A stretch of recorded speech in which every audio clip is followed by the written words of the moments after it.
मेरा है मन सुंदर।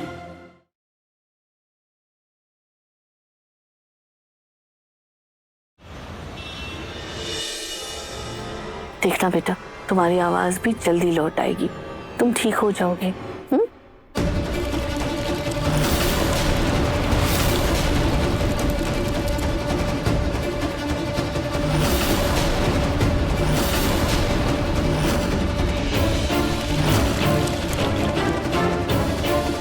रूहान, चलो बेटा, यहाँ से जाने का वक्त आ गया है। अग्नि, ये क्या बोल रही हो तुम? हेलो, टिकट्स कंफर्म हो गई है क्या? ठीक है, आप मुझे मैसेज कर दीजिए, मैं बस यहाँ से निकल रही हूँ जी। ये क्या बकवास है? हाँ, तुमने सोच भी कैसे लिया कि तुम रोहान को दोबारा हमसे दूर ले जाओगी? सॉरी दादी, पर अब हमारा यहाँ से जाने का वक्त आ गया है, इसलिए हम अपने शहर वापस लौट रहे हैं। बेटा आजा।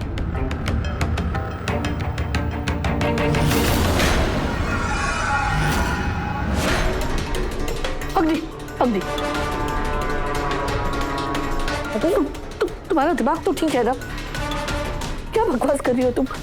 रोहान इस घर का वारिस है और वो यहाँ से कहीं नहीं जाएगा। अच्छा दादी, और ये कैसे साबित होगा कि रूहान इस घर का वारिस है? अब तो उस बेचारे के पिता भी इस दुनिया में नहीं रहे, और आपने अभी देख ही लिया कि कैसे नार ने सब कुछ रूही के नाम कर दिया है। तो मेरे रूहान के पास बचा ही क्या अब दादी? अग्नि, अग्नि, ये क्या अनाप शनाप बोल रही हो तुम? तुमने सुना ना मैनेजर ने क्या कहा? रूही के बाद सब कुछ नाहर के बच्चे का ही होगा, और नाहर का बच्चा तो रूहान है। नाहर का बच्चा रूही के पेट में भी है दादी। दादी, आज तक रूही ने सिर्फ रूहान को नुकसान ही पहुंचाया, और सिर्फ कह देने से ना कि मैं माँ हूँ, कोई औरत माँ नहीं बन जाती है। एक औरत माँ तो सिर्फ उस बच्चे की होती है जिसको उसने खुद जन्म दिया होता है। और कल को अपना बच्चा आ जाने के बाद रूही ने मेरे रूहान को किनारे कर दिया, तो मेरे रूहान के पास क्या बचेगा? ना कोई रिश्ता, ना कोई हक।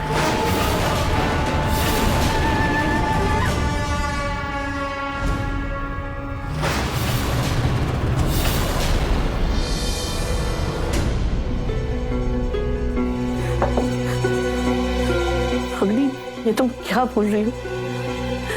रूहान के लिए दादी है, दादू है, चाचा चाची है, सब है ना। लेकिन कोई लीगल हक तो नहीं है ना दादी। एक तो मेरे बच्चे की आवाज चली गई है, कल को अगर भगवान न करे उसकी आवाज कभी वापस नहीं आई तो रूही तो सब कुछ अपने जन्मे बच्चे को दे देगी। और वैसे भी दादी, रूहान से ज्यादा उस बच्चे का हक होगा, और कल को बड़े हुए ना तो क्या पता वो बच्चा मेरे रूहान को नौकर बना देगा। नहीं दीदी, ऐसा कुछ नहीं होगा, ऐसा होने नहीं दूंगी। सब कुछ नाहर के पहले बच्चे का ही होगा।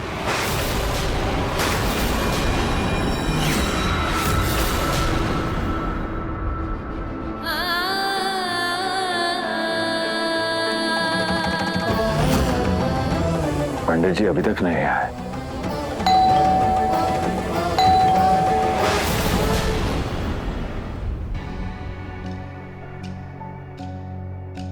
वकील साहब, आप क्या आप शांति पाठ के लिए आए हैं? सॉरी रतन जी, पर मुझे यहाँ बुलाया गया है। किसने बुलाया है आपको? मैंने बुलाया है।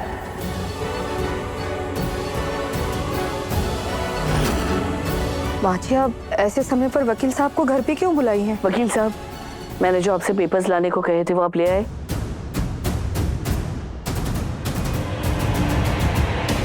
माँ, ये कैसे पेपर है? इन पेपर्स के मुताबिक आज से ये घर, ये प्रॉपर्टी, ये जायदाद, ये सारा बिजनेस, सब कुछ रूहान के नाम होगा।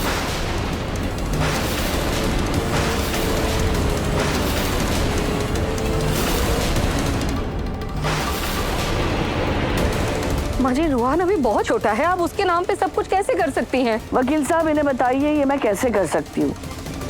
देखिए, सारी प्रॉपर्टी रोहन के नाम हो सकती है, पर हाँ, जब तक वो 18 साल का नहीं हो जाता तब तक उसके माँ बाप ही उसकी प्रॉपर्टी की देखभाल करेंगे। माँ जी, आप ऐसा कैसे कर सकती हैं? घर में और भी तो बच्चे हैं, आपको नहीं लगता कि सभी को बराबर का हक मिलना चाहिए?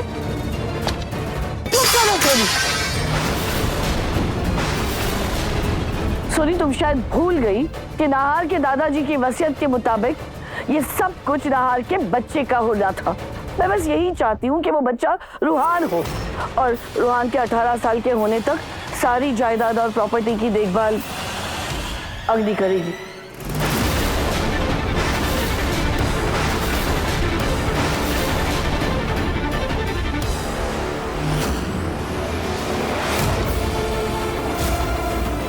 दादी, पर रूहान की माँ तो मैं हूँ ना। वाह वाह रुत, पहले तो तुम मेरे पोते को खा गई, अब मेरे पर पोते पर अपना हक जमा कर नाहर की जायदाद हड़पना चाहती हो। कौन दादी? माँ, आप जज्बात में आके गलत फैसला ले रहे हैं। अगर नाहर होता तो आपके इस फैसले को कभी मंजूर नहीं करता। रतन, मैं बस वही कर रही हूँ जो तुम्हारे पिताजी की वसीयत में लिखा है। हाँ, मुझे लगता है कि हमें उनके फैसले का सम्मान करना चाहिए। वकील साहब, इन्हें साफ साफ बता दीजिए कि अब सब कुछ रूहान का है और अगर ये चाहे तो भी कुछ नहीं कर सकते। मिस्टर रतन, आपके पिताजी की वसीयत के अनुसार नाहर के बेटे के नाम ही सारी जायदाद हो रही है। अब तो माँ जी ने भी सब कुछ रूहान के नाम कर दिया है। बिल्कुल वैसा ही हुआ जैसा मैंने सोचा था। अब रूहान की माँ बनके मैं धीरे धीरे सब कुछ अपने कंट्रोल में कर लूंगी। सुमित्रा जी, एक बार आप रूहान को बुला लीजिए। पेपर पर उसके अंगूठे के निशान चाहिए। जी। अग्नि, जाओ जाकर रूहान को ले आओ।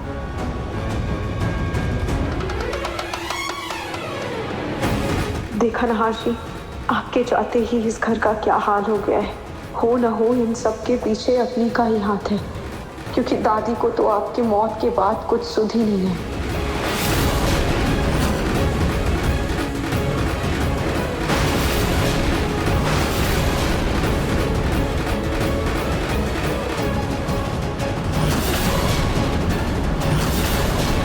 अग्नि जी, इसके बाद आपको साइन करना है।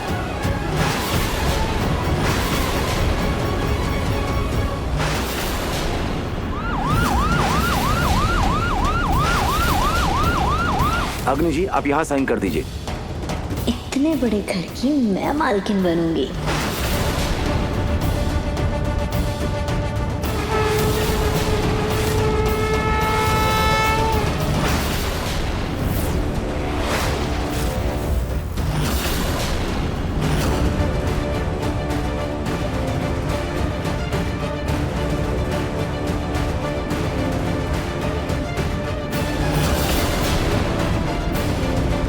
अरे संभल कर, पेपर फट जाएगा।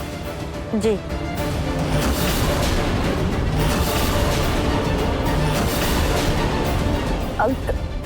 किसी के पास पेन होगी दूसरी? ये चल नहीं रही है।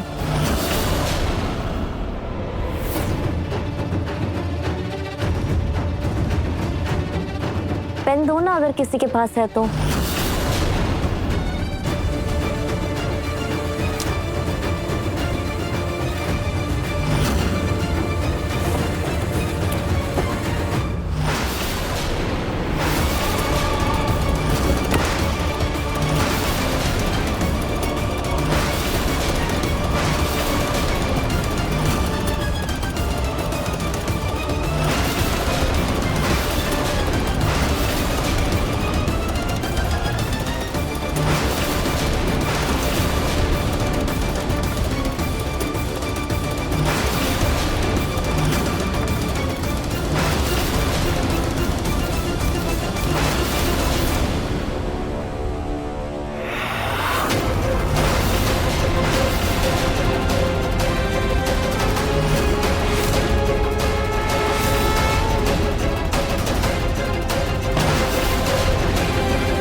नार।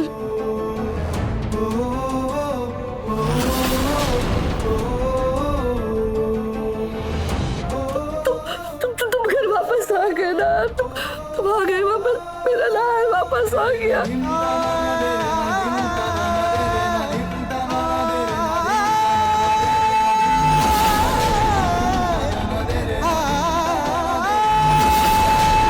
नार जिंदा कैसे लौट आया?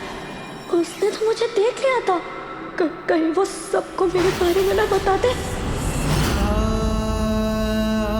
नार मेरे बेटा, नार मेरे बेटा, नार तू मेरे सामने, तू जिंदा है मेरे बेटा, तू वापस लौट आया।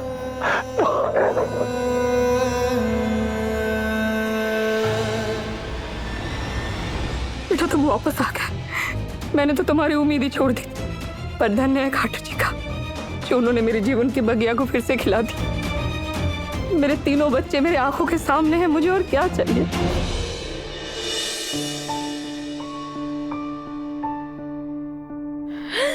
भैया हमने आपको बहुत मिस किया। Welcome back summer.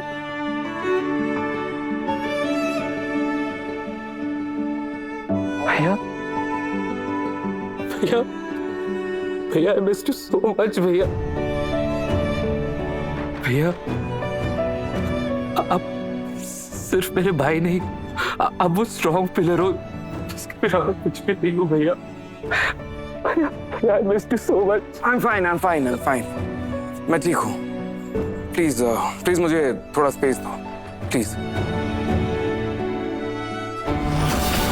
मुझे विश्वास ही नहीं हो रहा कि तुम ठीक हो और मेरे सामने खड़े हो। मैं कोई सपना तो नहीं देख रही ना। Back off, please. For God's sake, please stop it. Stop hugging me like this. ये नार तो बहुत गुस्से में लग रहा है। कहीं ये मुझे घर से ना निकाल दे। तुम मुझसे ऐसे क्यों बात कर रहे हो? नार भैया, दादी को इंग्लिश में क्यों डांट रहे हो?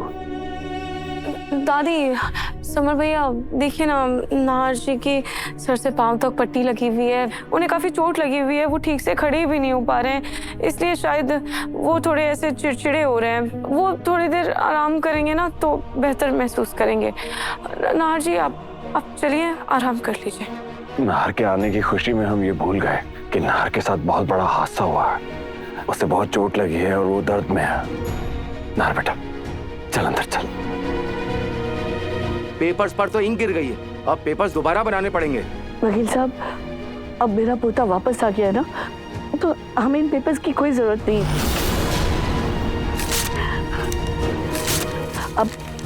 अब जाइए। मैं पानी लेकर आती हूँ। आप पानी पी लीजिए। नार बेटा, पुलिस ने तुम्हें खाई में ढूंढने की बहुत कोशिश की लेकिन तुम मिले नहीं। तुम कहाँ चले गए थे? दरअसल खाई से गिरते हुए ये किसी पेड़ पर अटक गए थे। तभी वहाँ किसी लकड़हारे ने इन्हें देखते ही सरकारी अस्पताल में भर्ती करवा दिया था। वहीं इनका इलाज हो रहा था। जब इनको होश आया तो इन्होंने यहाँ का पता बताया और हम इन्हें यहाँ लेके आए। आप लोगों का बहुत बहुत शुक्रिया। आप लोगों ने मेरे बच्चे की जान बचाई। Thank you so much. ये इनकी दवाइयाँ हैं, टाइम टू टाइम देते रहिएगा।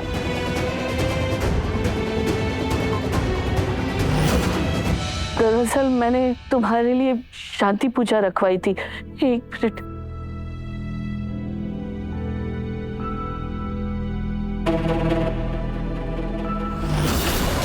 समय रहते भगवान ने मुझे इतना बड़ा आशीर्वाद दे दिया। मुझे थोड़ी थकान हो रही है। I need to rest. मैं अपने कमरे में जा रहा हूँ। हाँ बेटा तुम जाओ, जाके आराम करो।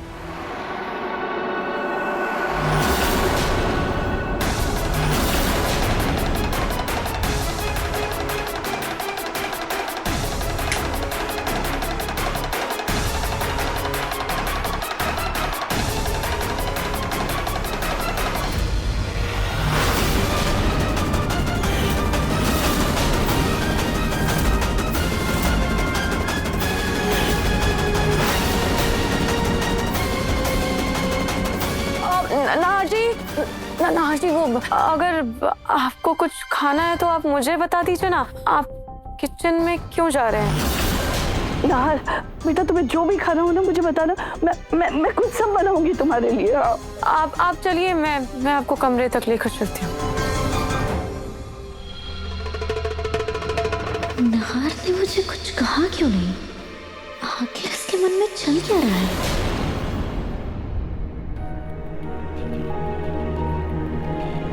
रूहान, देखो बेटा, पापा वापस आ गए।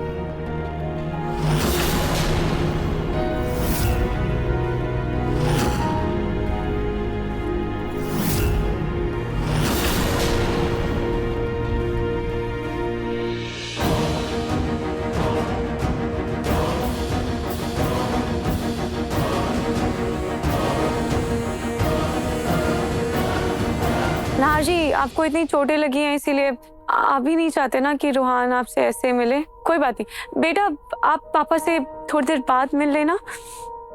आप चलिए, अभी आराम कीजिए।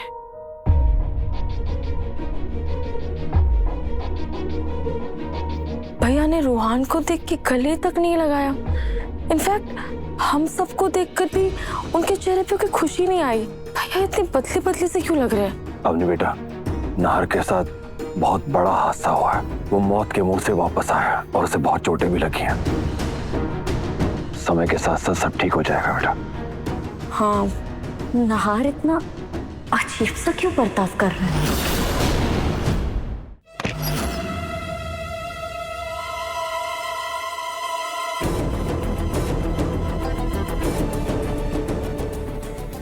आप ऐसे अचानक से मुझे बिना बताए कैसे आ गए?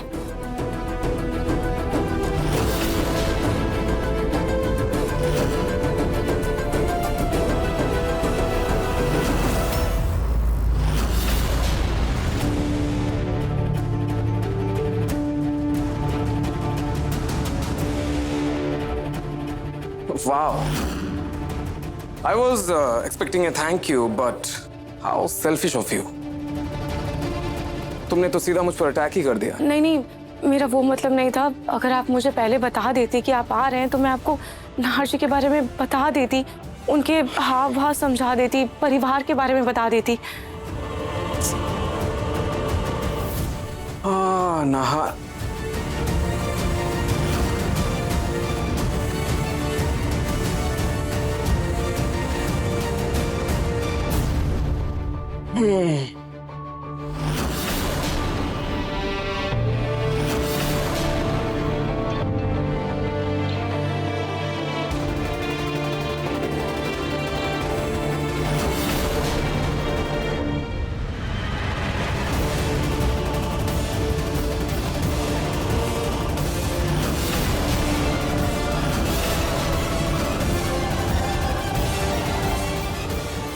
फेस कंप्लीटली मैच हो रहा है ना?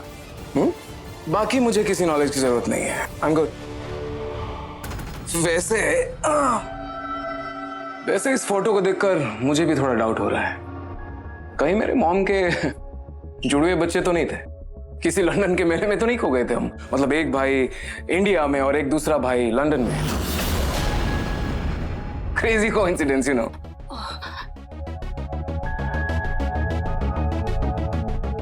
वैसे आपका इरादा कैसे बदल गया?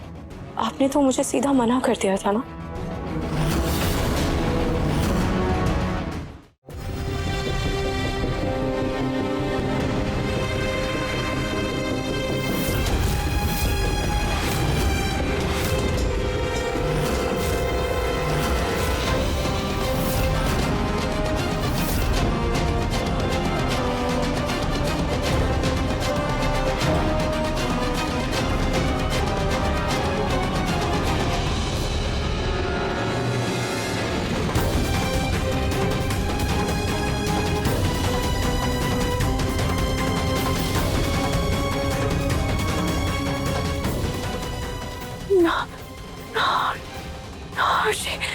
नाहर जिंदा है और बिल्कुल ठीक है।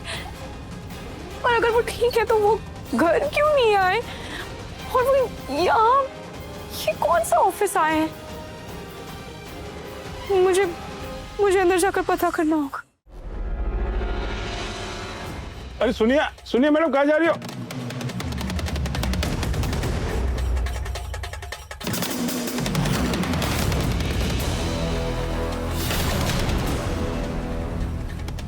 सुनिए। यस। आपने इन्हें कहीं देखा है क्या? हाँ, ये तो मेरे बॉस हैं। वो एक्चुअली अभी उस केबिन में है, बट वो एक मीटिंग में बिजी है। अरे रुकिए, आप कहाँ जा रही हैं मैम?